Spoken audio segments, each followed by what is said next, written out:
coming out of a massive drop. Heyo, welcome back, and this is the November 10th, 2024 edition. We're going to look at this week's stock picks. First thing I did, I moved all last week's stocks to one section just below this week's picks, and you'll see that. And the only other thing that I've got is we'll go through this week's stock selections, and I've got my notepad out in case I want to make any notes about any of these stocks as I go through. There are quite a few of them. I don't know if this is too many, but we'll see how it goes. First one up is CETX. This one looked good. I like it. It's above the 9-day. The RSI is diverged, and the MACD looks like it is on its way up. It has some room to grow from the previous oscillation. So CETX, we'll be watching that one tomorrow. Nature's Miracle Holdings, NMHI. This one I put on the list because I really thought it was interesting how it popped up this 29 or so percent and then popped right back down. I want to see how this plays out for the rest of the week. Getty Images, GETY. This one made the list because I saw this massive drop and I thought, holy cow, Getty Images, that's such a popular thing. You know, they own all of the images that you see on the news. So I was wondering, is this possibly a time to get in to Getty Images and possibly enjoy a gain? Let's see if we got in and rode that all the way up, conservatively 24%. Needless to say, the RSI and the MACD have both dropped down off the map, but that's okay. That just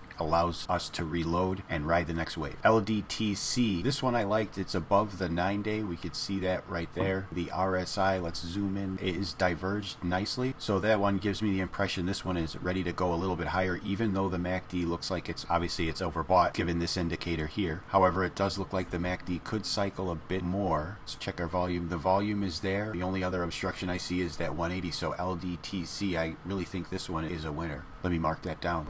$sign in the next one, DDC. And this one has that same setup right here on the end where it is above the 9-day. I like that setup. The RSI is bent over is right here, so it looks like they are converging, and the MACD is oscillated up pretty high. It could be really risky. There is this gap over here on the right hand side with the volume, a little worried about that, and the 50-day as well. So we'll see how this one plays out on Monday. HYFM is the next one on the list. This one made it because it had this incredible drop off.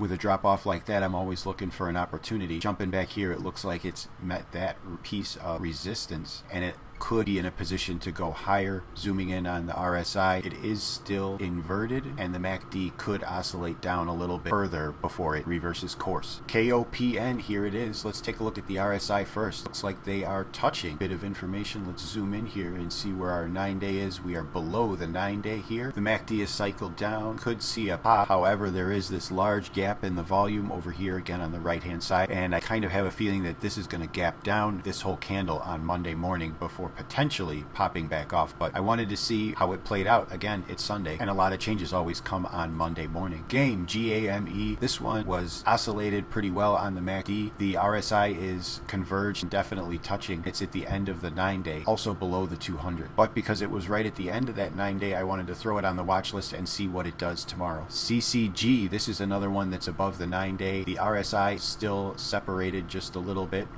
And since the MACD has already cycled twice, I thought, well, why not a third time if we've already seen it done twice? CCG in the news, initiated a buy, more good things. We might have to add some Chi-Chi. TDUP is the next one up, TDUP. This one I put on the list because I want to check my indicators. They come on purple when we have a reversal in momentum, so you could see these 4 purple candles right up here, and that's supposed to indicate the change in momentum as well as the 7, 8, and 9 when those come out on those indicate a change. So I want to see how this stock plays out with my indicators and then see if we really do get a reversal or do we get a bounce. Will it send TDUP higher? Carparts.com made the list. PRTS, this one actually looks like it's in the middle of a down cycle. I threw it on the list because the bottom of this candle is pretty close to the bottom of this volume, and I do want to see how it handles this gap in the volume over here on the right hand side. The RSI is really well inverted and diverged, and the MACD is at the bottom of a downward oscillation. I don't think right now is a time to get in, but I think in the next few days it could be one that might be on the rise. LAC